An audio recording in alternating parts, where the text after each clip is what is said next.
Acho que como historiador eu só consigo responder essa pergunta pensando historicamente sobre o processo de constituição da República, né? E, e é um processo bastante ambíguo, né? Porque quando a gente pensa na palavra república e na república substituindo a monarquia, a gente tem uma ideia, que é uma ideia equivocada, de que a república foi um regime político que ampliou a participação popular e democratizou o acesso das pessoas ao debate político e ao debate público na sociedade brasileira, né? Mas a realidade foi o exato contrário disso, né? A República foi proclamada no momento de maior prestígio do regime monárquico. Para você ter uma ideia, mesmo depois de proclamada a República, o feriado, a data celebrativa mais importante na cidade do Rio de Janeiro era 2 de dezembro. 2 de dezembro era a data do aniversário do imperador.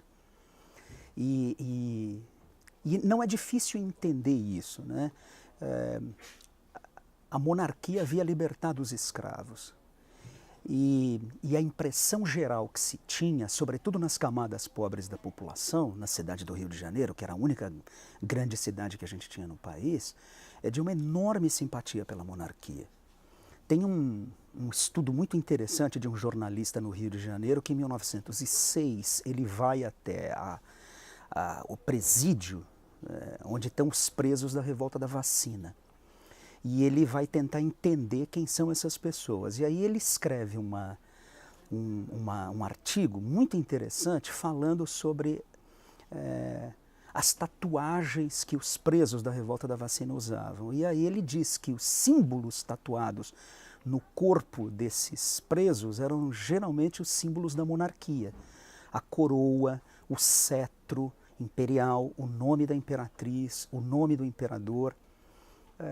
Por que isso? Bem, primeiro porque eles tinham uma enorme gratidão pela monarquia, pela abolição da escravatura, em primeiro lugar. Mas em segundo lugar, porque eles muito rapidamente compreenderam que a república não era um regime de inclusão social, ao contrário do que se debatia, né? Acho que a gente pode dizer que no início da República a gente tem 3 diferentes grupos políticos disputando que tipo de república que a gente vai ter. A gente tem, sobretudo, os proprietários de terra liberais, os grandes proprietários de terra, que no final das contas vai ser o grupo vencedor. A primeira república até 1930 vai ser uma república dirigida por esses grupos de grandes proprietários de terra liberais. Mas a gente tem no início da República também um grupo de positivistas, sobretudo representado pelos militares, extremamente autoritário, extremamente antipovo, que é muito significativo. E um terceiro grupo, que na verdade nunca chegou a ser um grupo propriamente, que eram jornalistas, funcionários públicos, um grupo disperso, cuja principal reivindicação eram reformas urbanas na cidade do Rio de Janeiro, melhorias urbanas, etc.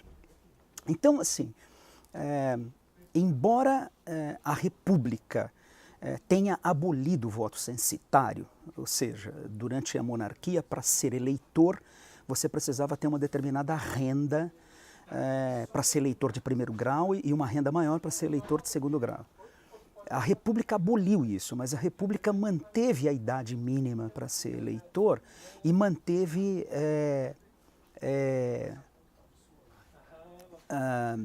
a alfabetização como uma exigência para ser eleitor. Além disso, e isso talvez seja uma coisa muito importante, o modo como se constitui a Primeira República, o sistema de gerenciamento da Primeira República, a gente chama de política dos governadores, né? Que é um grande acordo, é uma estratégia que une a presidência da República, passando pelos governadores de estado e as lideranças nos municípios do país. E esse acordo tem algumas implicações. A primeira implicação é o governo federal jamais vai usar a força militar para interferir nos assuntos internos das oligarquias estaduais portanto, não vai interferir nos municípios e, por sua vez, os municípios vão apoiar os governos estaduais e apoiar o governo federal eleito. Portanto, a gente não tinha no início da República nenhuma espécie de justiça eleitoral. As pessoas, para poder votar, elas tinham que se inscrever como eleitores e elas votavam, tinha uma junta de recolhimento dos votos, o voto era aberto e depois uma junta de contagem dos votos. Então, todo o processo eleitoral era um processo fraudado, porque você tinha mortos inscritos para votar, pessoas que votavam mais de uma vez. Depois, na contagem dos votos, você podia simplesmente jogar para cá ou para lá. E, por último, no reconhecimento dos eleitos. Então, um cidadão qualquer, ele tinha muita clareza de que o voto dele ia fazer muito pouca diferença no processo eleitoral. Então, a República não foi um sistema que convidou a população a participar do debate político. Ao contrário, ela reduziu a participação das pessoas. Para você ter uma ideia, no início da República, aproximadamente 10% da população masculina e alfabetizada podia participar dos processos eleitorais. Mas no Império, o número de participantes chegava a 13%, era 3% maior do que na República. Mas dado o fato de que as eleições eram fraudadas em todos esses diferentes níveis, o número de pessoas que de fato participavam do processo eleitoral era muito pequeno. Embora pudesse ser 10% da população, nunca chegava a 3%. Por exemplo, 1,2% da população ou 0,9% da população que participava das eleições. Por quê? Porque para os interesses oligárquicos era muito ruim quando houvesse competição eleitoral, porque isso encarecia o processo. Os sujeitos precisavam comprar, literalmente, os eleitores. E compravam como? Compravam, sei lá, um saco de feijão, uma bota, produtos, etc. Então, eles evitavam, os grupos oligárquicos evitavam ao máximo essa competição eleitoral. E um cidadão sabia que ele não tinha escolha ao participar do processo eleitoral. Se o processo era aberto, ele tinha que votar naquele que os poderosos do seu local, da sua localidade, determinassem.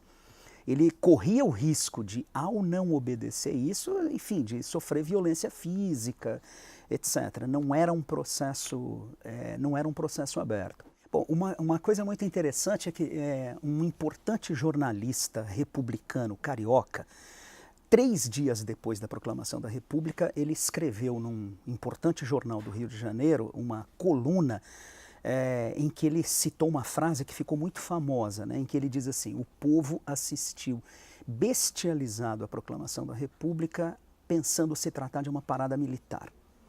Bom, o que ele quer dizer com essa frase? Né? Ele está 3 dias depois da proclamação da República fazendo um reconhecimento muito importante de que a proclamação da República não contou com a participação popular.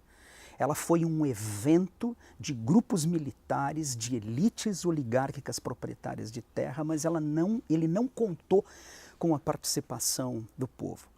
Aliás, essa é uma característica muito recorrente na República Brasileira. Né? Ela é uma república desde a sua origem excludente. Ela não é uma república que foi constituída para chamar as pessoas a debater e a decidir sobre o que é coletivo. Ela foi uma estratégia de gerenciamento organizado pelas elites para manter a população do lado de fora desse processo. Para você ter uma ideia, quando a gente pega a Primeira República de 1889 a 1930, todas as vezes que a população aparece reivindicando e colocando a sua posição no debate político, isso causa sempre uma grande comoção e um grande conflito social. Por quê? Porque a República foi pensada para ser um arranjo entre os grupos oligárquicos sem a participação do povo. O povo só emerge no cenário da República quando há uma fricção intra-oligárquica. Isso acontece, por exemplo, em Santa Catarina, no movimento do Contestado, isso acontece na Bahia, no movimento de Canudos, isso acontece no Ceará, com o movimento do Padre Cícero. Apenas quando as elites oligárquicas disputam entre si é que emerge dessa fricção a possibilidade da emergência da vontade popular ou da voz popular. E todas as vezes que isso aconteceu na Primeira República, no período republicano, qual é a resposta do governo? É a mais escancarada violência. A maior guerra civil da história do Brasil é o movimento de Canudos. É um movimento que mobilizou 1/4 do exército, aliás, desculpa, mobilizou 3/4 do exército brasileiro para liquidar um povoado. E o argumento que se usou para colocar a população contra o movimento de Canudos e para poder construir essa campanha contra Canudos era dizer que Canudos era um movimento monarquista. O que é uma grande bobagem. A linguagem na qual os canudenses e, sobretudo, Antônio Conselheiro se expressava era uma linguagem religiosa, mas esse não era um movimento monarquista, era apenas um movimento que não se enquadrava no que era o projeto republicano.